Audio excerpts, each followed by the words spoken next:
বন্ধুরা, আমি আশিস। আজ আমার জন্মদিন। আর প্রতি বছরের ন্যায় আমার জন্মদিন উপলক্ষে কিছু দুস্থ গরিব মানুষের মুখে আমি খাবার তুলে দেওয়ার চেষ্টা করি। আর এবছরও আমি ডানকুনির চামুন্ডা মন্দির এবং শ্রীরামপুর স্টেশনের কাছে কিছু গরিব মানুষের মুখে আমি তাদের সকালবেলার খাবারটুকুর ব্যবস্থা করেছিলাম আমি আমার সাধ্য মতো।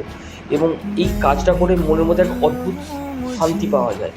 তো যাই হোক বন্ধুরা, আমার এই ভিডিওটা যদি আপনাদের ভালো লেগে থাকে তাহলে অবশ্যই আমাকে আশীর্বাদ করবেন, আমি যেন আবারও এরকম কাজ যেন করতে পারি।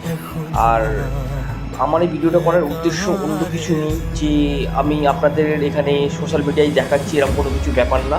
তো আমার এই জিনিসটা যদি আপনাদের ভালো লেগে থাকে তো আপনারাও এরকম চেষ্টা করবেন কিছু এরকম গরিব মানুষের মুখে খাবার তুলে দেবার।